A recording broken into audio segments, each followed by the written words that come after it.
Hey, everybody. Welcome to episode 5 of Shut the Fuck Up and Listen. Is that it? Listen the fuck up. Listen the fuck up. Okay, boys, listen the fuck up. Okay, boys. Listen the fuck up. So, we are broadcasting directly after the Raiders and the Chargers game. There's a dogfight going on in one of the games. In the other semifinal game, there's an injury that happened, and it's going to greatly affect the score. Yeah, I mean, is it really though? I mean, was it really going to be close? But look, you're asking me. No, it wasn't going to be close. Right, yeah. Look, I got Ric Flair on my shirt. I'm the nature boy, baby. Woo! Woo! Styling, profiling. I'm a jet flying, limousine riding, wheeling, dealing, alligator shoe wearing, Rolex watch wearing, son of a gun. Yeah, that Derek Carr going down early like that, and he didn't start off too bad. He was actually doing okay. And I do feel a little bit bad for Adam. He's had some of that luck all season with some stuff like that. But he's had luck. Look, the coin flips heads or tails 50% of the time. Just because it went many times in a row, heads does not mean that it shouldn't have come back on tails at some point. And that's what's getting him now. He's slid by teams. He's won games. Let's not kid ourselves. He's won games, but he's gotten lucky with scheduling luck, and that tends to run out.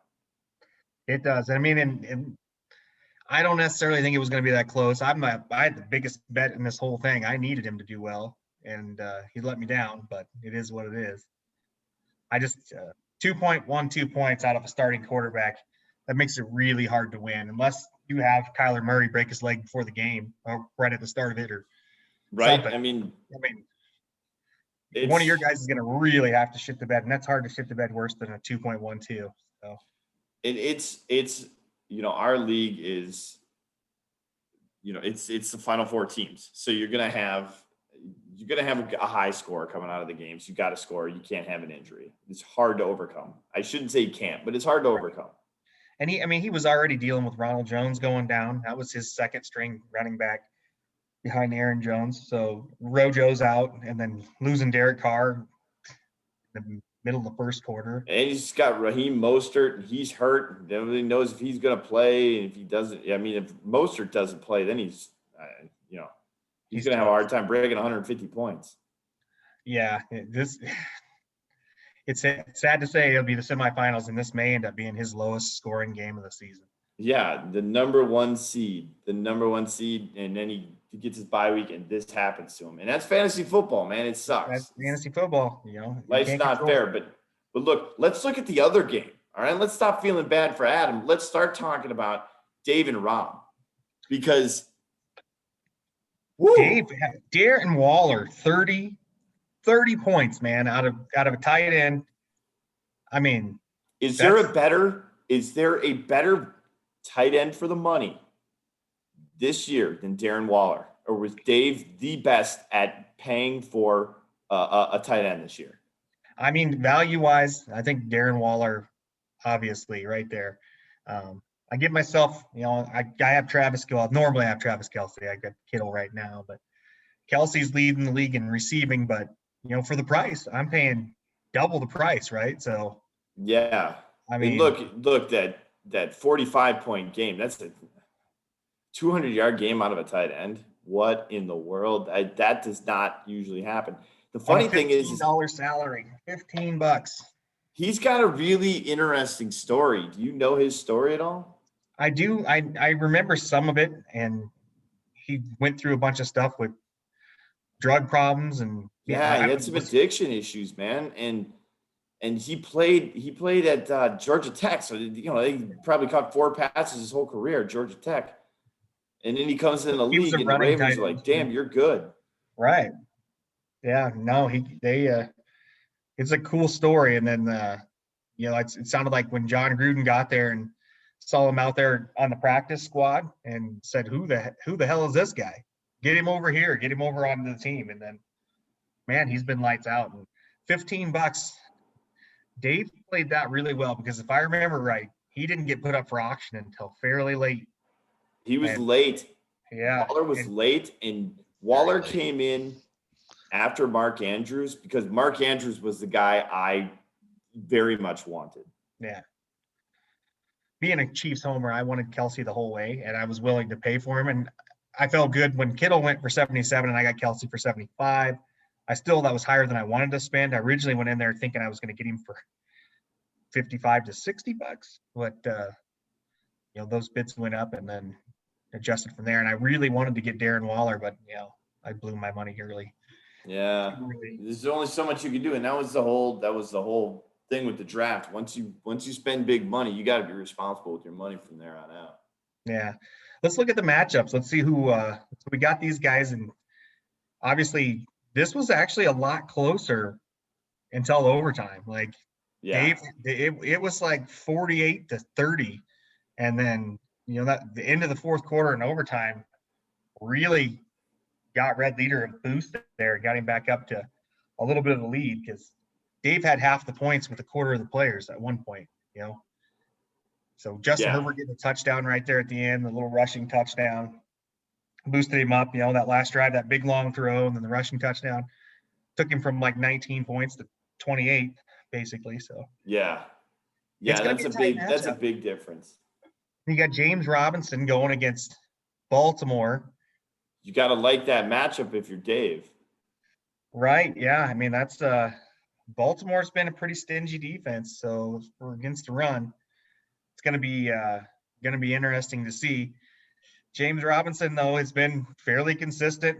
He's had some games that are a little lower scoring, but for the most part, his average has been in that 18 range. So he's been good, man. That guy's been good. I did not think he was going to be that good, and he was. Yeah, somebody's going to pay for him next year. Oh, he's going to go for massive bucks. We're going to have to dedicate a show just to that. The James Robinson edition episode. Yeah, it would be the free agency kickoff, and then the first half hour of the episode is going to be James Robinson. What luck is that, though? Like, you have a rookie that goes undrafted. Yeah.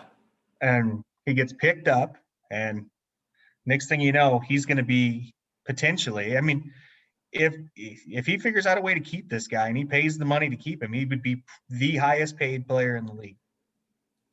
Yeah, and it's can't do that. Is he worth it? Is he worth it? I mean, clearly there was a miss on the scouting level by all the teams. If this guy went undrafted, all right, so he slipped under the radar. He's good. Is he that good? I don't know. We'll see. Is he a flash in the pan? Is he a one-year wonder, or is this going to be something that's going to last? Well, and the thing is, he is putting up such good stats because that team is so bad. If that team if that team improves, his stats are going to go down. He's also going to have competition back next year, and the guys that were supposed to originally start over him, who knows what they do in the draft with their second or third pick in the not the first pick of the draft or their first round, but their third round pick or something. Maybe they pick up another back too. You never know. I mean, I wouldn't if I were them. Obviously, he's proven he can play. Give him a chance, but I don't know. You know what I could see the Jaguars doing in the second round? Travis Etienne from Clemson. Oh, yeah. Yeah, if he gets there, but Miami might take him. I could see him being a late first round pick. I don't think he's an every down back in the NFL. So but he can catch that ball. He can. He definitely can. So let's talk about Pro Bowls. Let's do it. Right, we got the Pro Bowls going on. But we want to make sure that everybody is involved. So if you're not playing, there's a reason for you to come back to the website. We want to do it. And it turns out that the Rebel Alliance, while very good representation in the playoffs, not so good representation in the Pro Bowl. Yeah, they just started off the Pro Bowl pretty slow. So we'll see. I mean, we'll see what that looks like. There were some players that played tonight. I know Joey Bosa played tonight on the Empire team or whatever there. Did Bosa get some points?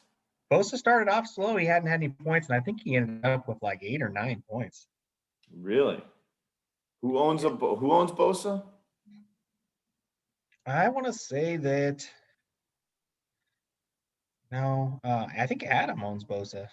No. John. Does it John owns Bosa? Maybe nope, it's Mike. So here's the deal: 6 points out of Bosa. It's just 6 points. No, I thought he got more than that. I think Look, these he had defensive 0 linemen. at half. Are you noticing that the defensive linemen just? Oh man, you can't get a score out of these guys. You can't. It's crazy. But They're then so you look at a inconsistent. 32-point game out of Bosa. And yeah, probably still lost. Probably. That's Probably didn't start him because he was all pissed off from the weeks before when he didn't score anything. right. We have that, but they are like our last week in my division there, one of our defensive ends, Okawara. He has been consistent all year long. He's been Yeah. pretty consistent. He's put up a point. And it wasn't like we had anybody else. We had Emmanuel Ogba on the bench, and he got 2. So I mean, we could have got 1 point better out of that whole position. That's Yeah. tough. That's a tough position to have consistency at. It really is. Jason Pierre-Paul is the only one who's put up consistent numbers all year. And then I got, I can count on my hand how many times he had bad games. What are you talking about? Poor guy. Well, no, he learned his lesson, man. Don't play he with did. fireworks. That's right. You can't. There's no poor guy on that. Forget it, man. The I dude played with know. fireworks.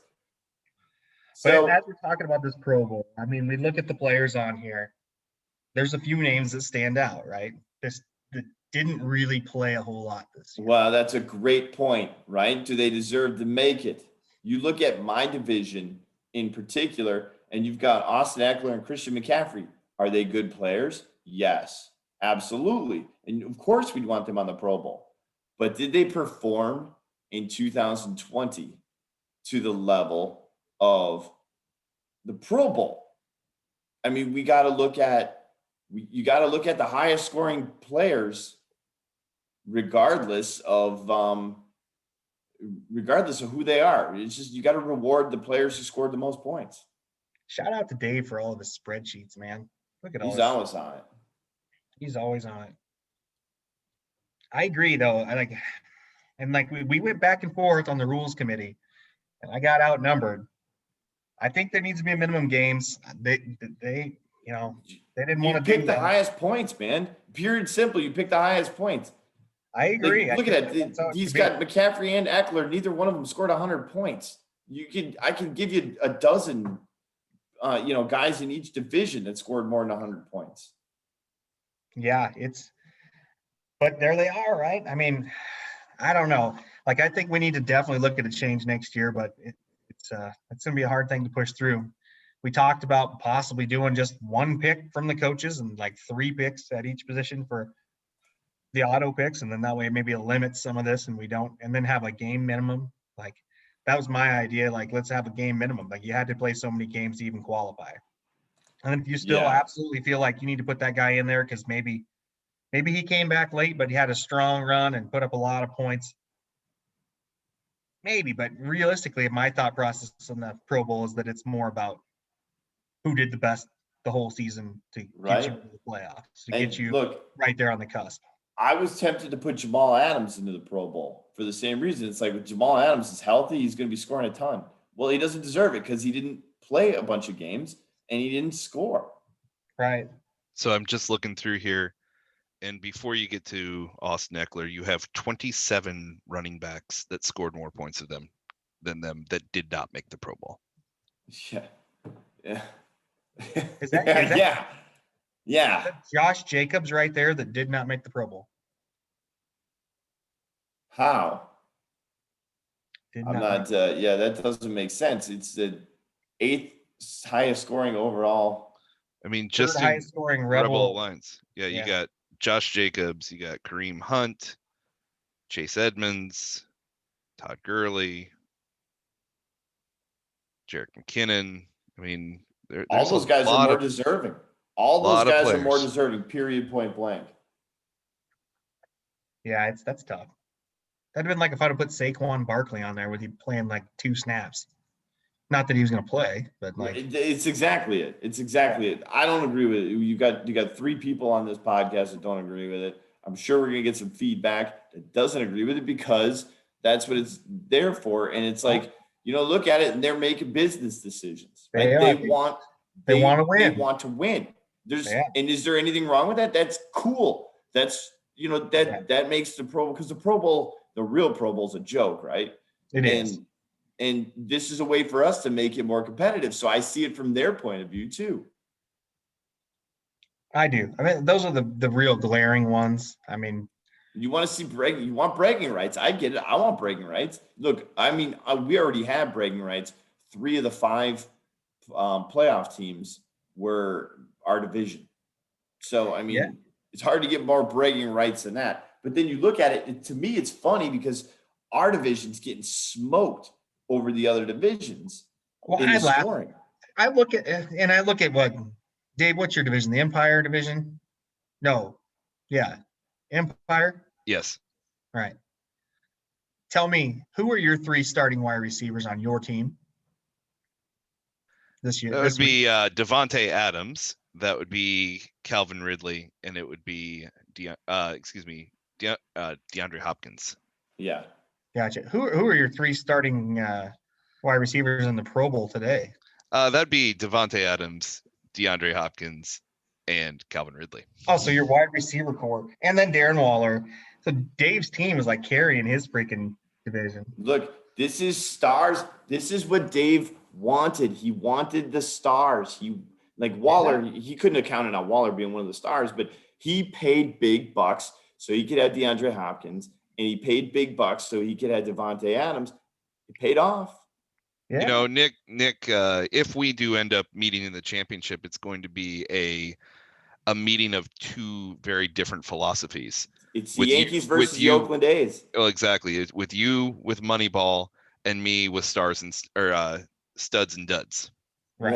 Yeah. Because I wouldn't say my entire roster is duds with a few stars. I've got a lot of good backups, but there's a lot of $1 players and then a few $80 plus players. Well, and you got a lot of young players, man. You got a lot of young players that are good. Very true. Yeah. Crazy. But that's my bitch about the Pro Bowl. I just think that we're letting people in that shouldn't have been in there. And I get it, like you said, competitive spirit. People want to win. But man, I feel like some good players got left out that actually had really good seasons. Yeah. Yeah. Yeah, absolutely. If there is one solace to this, Christian McCaffrey did not play last week and is likely not to play this week. Right. Yeah. No, he's not going to contribute. He's basically going to be on that team and not really contribute. Because guess what? At some point here, they're going to realize they're out of it. And why are they even going to bring it back? Yeah, I'm glad we sacked Nick Chubb. Yeah, right. But then again, you look at the starting running backs, and why not? I don't know. Oh, because you got to have 2 tight. Oh, it's only 2 running backs? It's only 2 running backs. So okay, only 2 running backs. 3 wide receivers, 2 tight ends. And that's something that we may look at changing next year. I think it's good to just make sure you get a variety from your Pro Bowlers, right? Right. Different starters. It's kind of neat. So I don't mind it. You could have maybe thrown 1 flex as a starter, like a 1 flex starter, super flex or whatever. Yeah. I would think 1 flex instead of the second tight end, maybe. Yeah, you could definitely do that. Because the tight ends are generally not great. There's a few good ones, and then you got crapshoot. Well, you got the Bounty Hunters Guild with Robert Tonyan and Travis Kelce. I mean, those are 2 pretty good tight ends. Yeah, Tonyan, man, he's been Tonyan's like the 4th highest scoring tight end. Yeah, he is. He's been right up there. He and Aaron Rodgers have that special connection. He's got Aaron Rodgers' trust. Yeah, they do. All right. I think if you're done with the Pro Bowl stuff, I think we should go back and pull these matchups back up and just kind of really look at who players are going against. Like, who's got the best opportunity to put up some big points here and get a team back in. Like, if I'm looking at Boss lineup, he has to hope that Lamar Jackson just goes crazy. Nuts. But is he gonna against Jacksonville? I don't think so. Jacksonville's got a pretty good defense, man. Yeah. Aaron Jones against Carolina. Aaron Jones maybe he goes nuts. But it's going to take something special by some of these players. Maybe it's Brandon Ayuk just murdering the Cowboys. With Ayuk against the Cowboys that's a good matchup. That's a good matchup. And then Travis Kelce with the Saints. But the Saints defense has actually been really good until last week. Yeah. We'll see. Chase Young, man, he was a monster last week. But like you said, that's a defensive end position. I mean, if I get 9 or 10 points out of a defensive end, I feel like I made a great decision. Yes. Great decision. Now your linebackers, you're hoping to get at least 15 points, hopefully closer to 20 if you get a good performance by a linebacker, and kind of similar on the D-backs, 13 to 18 points on the D-backs. If you get up there above 20, you're feeling really good about what I'll tell you, he's got Jordan Poyer, and that guy's a stud defensive back. Poyer has been awesome. He's put up a ton of points. The difference between Poyer and like the next highest D-back is like 25 points. Yeah, so Poyer really has a separation of tiering. He does, but then you got Carlton Davis. I don't even really know who that guy is, to be honest with you. For Tampa Bay, I don't know. Does that guy dance to Carlton? I think that's all he does. I think so. He's gonna get fresh, but he definitely. He has got his receivers are gonna have to step up for him. He's gonna. If they don't, man, he's host. He's in a bad matchup, like we said. This could potentially be his worst scoring output for the season, just with what he's had go on. And then you got your team looking good, man. You look like you got some good matchups going on there. You got Terry McLaurin going against the Seattle defense that just says, pass on me, like just throw the ball on me all day long. And then you got DK going to be turning around, coming back the other way. Like that could be a high-scoring game with a lot of points. Those two receivers alone could put you way up there. And I like Kyler Murray against Philadelphia, and I like Tannehill against Detroit. There's nothing to not like. I got great matchups. You got great matchups, man. So, and it's not like you actually plan that when you're drafting. It is what it is. It's what you see. Yeah. You figure it all out. It's just luck. It rolled out nice for you. Like you're sitting there looking good, and man, like you and Rob are going to have a hell of a matchup in the championship. If it goes that way, and it certainly appears as though it's going that way, there's no hope for Dave. None. Zero. Zilch. Man. Dave, put a fork in him. He's done. Right. I would have normally said that if Dave would have got 15 points out of Waller, this would have been looking like a totally different matchup. We'd have been looking at this going 70 to 15. This is going to be tough for Dave to come back on. Yeah, it would be tough, but 30 points out of your tight end. 30 points out of your tight end is such an advantage. It is such a huge advantage. And Ingram's not going to get there. I don't think Ingram's had a game above 18 points this whole season. Now 22. Yeah, Ingram's Ingram's just a guy. He's just a guy. Yeah. I was gonna say, where are you seeing 22? It was on the previous guy you had up still as it was clicking over, right? So gotcha. Yeah, 17.9 right there. So talk about taking a guess and being pretty damn close, man. And that was against the Bengals. Boy, they do not like throwing him in the red zone, do they? No. No, they really don't. One touchdown. Yeah, so I'm sorry, poor guy's got as many fumbles as touchdowns. Ouch. I don't know that there's a tight end available on the waiver wire that's actually going to be better than him. But man, I don't know that I'd be starting. I don't know if I'd start Ingram. He has Jonnu Smith, who I think I would probably start if he was healthy. I don't know if he is though. Yeah, Jonnu Smith. Well, look at his games the last couple of weeks. You can see why he didn't start. He doesn't have a good option. But Jonnu Smith's a good player. Yeah, he can be a good player. And how much is his contract? $3.52. But it's blind bid. Does that mean he's got him under contract or he's got him for 4 years? He's got him for 4 years. Before the season started. We did the off season there. Yep. Dave, go to the waiver wire. Let's see. Not the waiver wire, but you know what I'm saying. Let's see it. What do we got for a tight end, man? Is there a tight end that's available that he should be looking at? I know it's against you, but you're probably gonna be like, no. Let's not look at this. But I mean, look on the points. Projected points. I I don't know. think that's right. Gerald Everett. That's about it. Dan Arnold and Gerald Everett, and only because Dan Arnold had a big week last week. I mean, Right, yeah.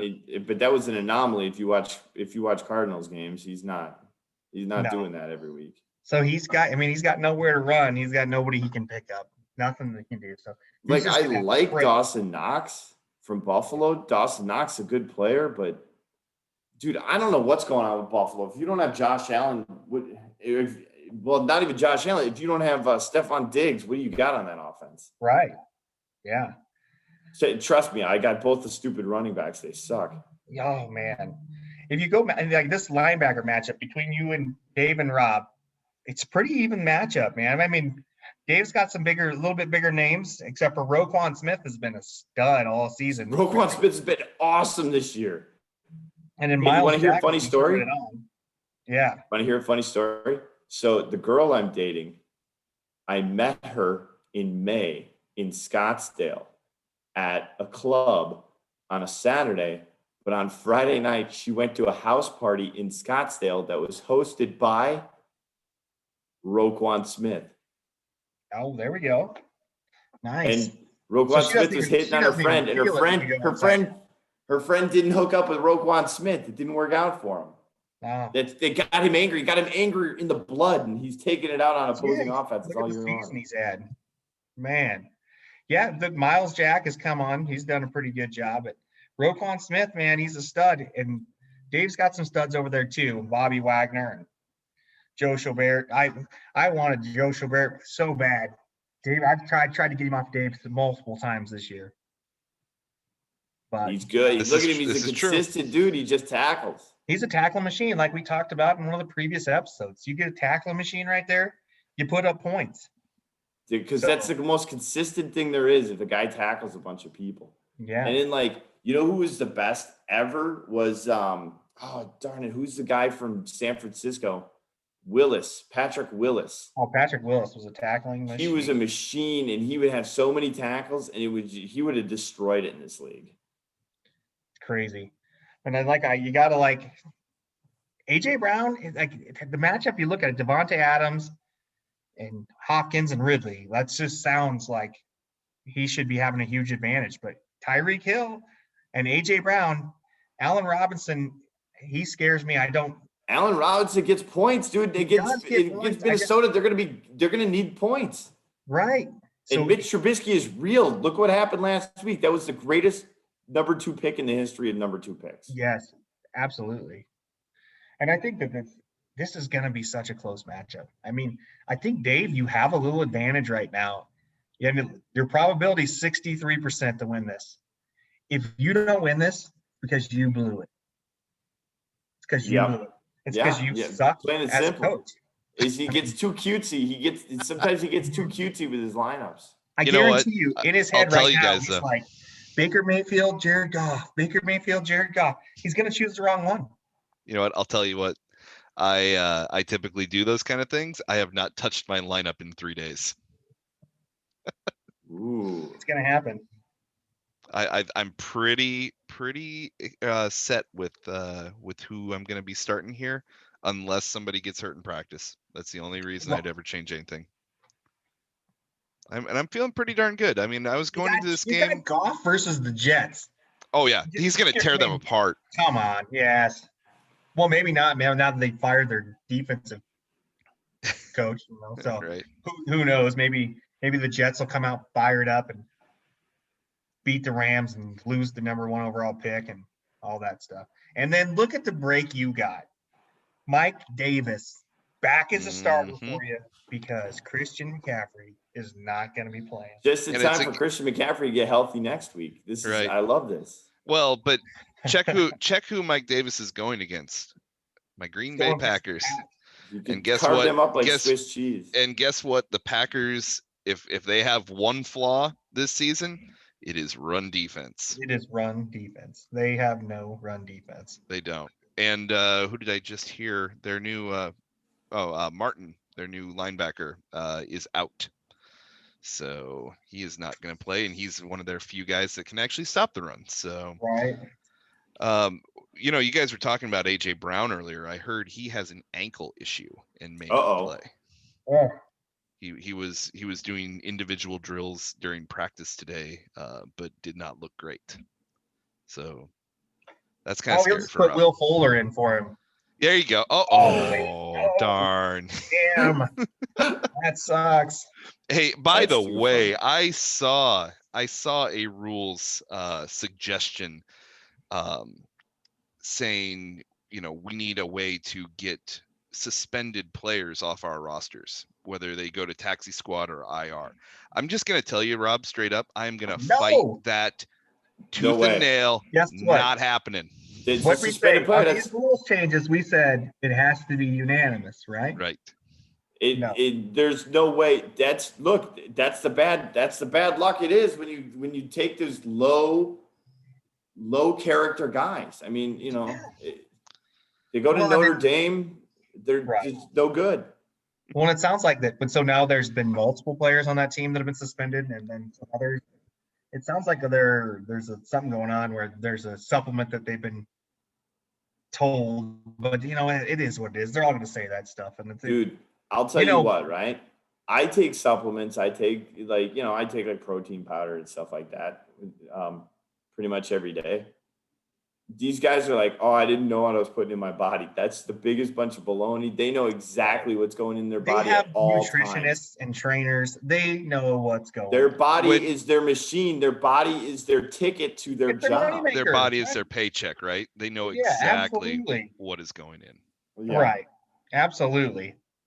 I give Rob an advantage at the defensive end position, but I don't know how. Like we talked about, it's so wild. But Miles Garrett, dude. Cameron Miles Garrett's Hayward, good. but Hyder's been good, man. He's an old man for San Francisco, but he's good. And then I like Winovich, and that's like Dave, you're talking about. That's one of your probably $1 players. He's probably a But that's a $1 player good. that's Yep. picked up. That's a good roll of the dice $1 player. Yeah, I mean, absolutely. it's no Zach Cunningham. No, Zach Cunningham is a linebacker that's on Tom's team, and he paid $1 for him, and that guy's just a tackle machine, and Right. he's the third highest scoring linebacker, and for $1, Right. it's insane. And I do think he got lucky. Like Carlson walked out, he had 9 points. You know, 9 points is good. It's decent for a kicker, but you know, Young Ho, man, he can put up more. Atlanta, Tampa Bay, depends on what Tampa Bay defense comes out. But then that defense being bend don't break helps you because they get in a position to kick field goals. Young Ho has been a stud. Young Ho has had He's got some big games. several games that have been just outstanding. To break the 9, right? So I mean, he has a few underneath. He has some small ones too, but usually he's putting up some pretty good points. I have him in a few other leagues, and he's been a good kicker for me. So I just think your guys' is too close to call. I think I feel like you have an advantage right now, and don't blow it. I think Nick is walking away with the other one. Is what it is. I don't think there's. I mean, no matter how I look at it, I don't. It doesn't seem close. I mean, Lamar might be able to pull something off, but he's already projected at 25. So if he gets 35, that's not chipping into that lead that much, right? It's That means Derek Carr only had a 12-point game. Yeah, Nick, you have a 45-point lead over him right now, projected. Like that's a lot. Like you're gonna have to lose this game, Nick. You're gonna have somebody fall on their face. Yeah, more than one. It's gonna could have be to be several. It's gonna be Kareem Hunt doesn't play, or DK Metcalf is sick or something, or just is held to nothing. Like, yeah.